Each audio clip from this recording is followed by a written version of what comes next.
Patuloy ang ginagawang investigasyon ng Independent Commission for Infrastructure o ICI kaugnay sa mga maanumalyang proyekto ng gobyerno. Pero sa araw na ito, executive session na naman ang request ng mga dumalo. Para sa update, magbabalita live mula sa Taguig si Mobile Journal Arles de los Santos.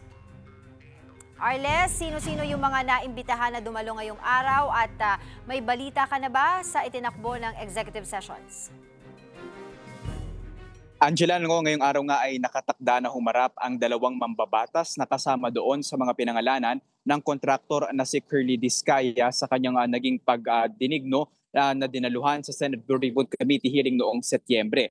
Ayan ay sina Quezon Province 3rd District Representative Reynante Arrogancia at Occidental Mindoro Representative Eliodi Odi Tariela. Wala pa tayo nakukuha na impormasyon kung ano nga ba ang tinalakay at paano tumakbo ang pagdinig ng ICI ngayong araw dahil ang parehas na pagdinig ay sinagawa sa pamamagitan ng executive session kaparehas ng mga nagawang o mga nangyaring pagdinig kahapon kung saan humarap nga itong sina Quezon City 1st District Representative Arjo Atayde at Caloocan 3rd District Rep Adin Asisio. Sa ngayon, Angela, ang nakita pa lang natin ay mga larawan ng kanilang panunumpano at kumpirmasyon na ang dalawa nga ay nandito na sa komisyon pero hindi tayo nakakita ng hindi tayo nakakuha ng pagkakataon na makita sila na pumasok dito mismo sa tanggapan.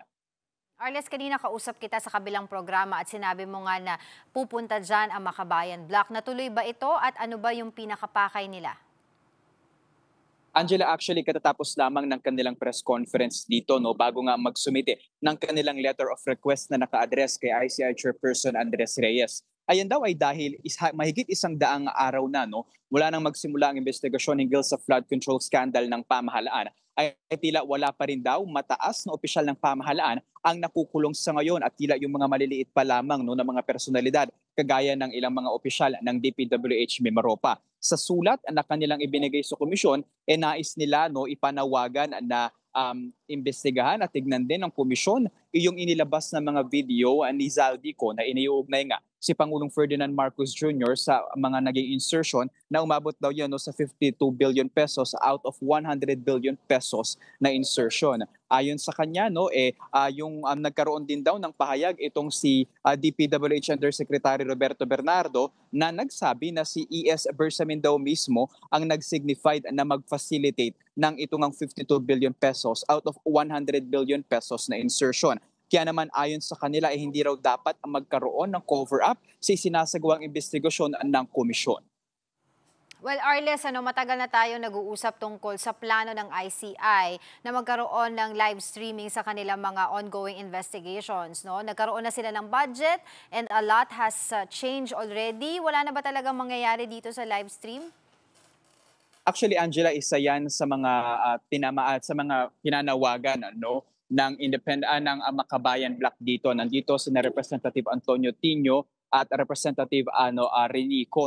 Ang kanilang nais repasuhin ng komisyon ang guidelines nito sa ICI. Hindi raw dapat na i-contain lamang sa pribado na mga pag-uusap yung mga inilalabas na revelasyon ng mga personalidad dito dahil kailangan daw mag-step beyond what's available. Itong ICI nang sa gayon mas mapabilis nga yung impormasyon at pagkalap nito para sa investigasyon na isinasagawa. Gayon din daw kasi yung paper trail nito na maaaring mabanggit daw doon sa mga pagdinig at sa mga pag-uusap dito na isasagawa. Kaya daw dapat maging sa publiko na ito. Patungkol doon, Angela, sa live stream naman na dapat mapanood na ng publiko ayon sa ICI, nakahanda raw ang kanilang mga tool para maisagawa itong live streaming. Pero hindi pa natin kumpirmado kung meron na nga bang mga platform kung saan natin ito mapapanood at mapapakinggan. At sa ngayon kasi, itong pagbabalik ng mga pagdinig ng ICI, so far sa 4 na pagdinig, ang lahat ng mga ito ay nasa ilalim ng executive session. Angela. Arles, I understand na una nang sinabi ng ICI na pagdating doon sa mga video statements, sa unang mga video statements ni former Congressman Zaldico ay hindi nila ito maaaring gawing isama sa kanilang ebidensya. But itong mga sumunod na video statements na ay hindi lamang si Pangulo, hindi lamang si former House Speaker ang kanyang iniuugnay dito sa maanumalyang flood control projects o yung mga insertions, maging si Congressman Sandro Marcos. At this time around, magkakaroon ba ng pagbabago sa desisyon komisyon ng ICI na isama ang mga video statements ni former Congressman Zaldico sa kanilang investigasyon?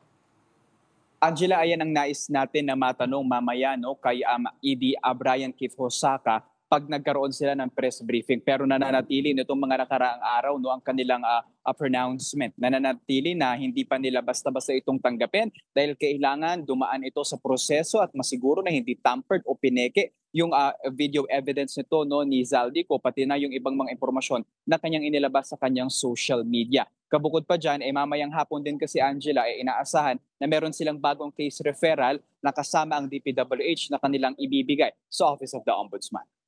Maraming salamat sa iyong oras, Mobile Journal, Arles de los Santos.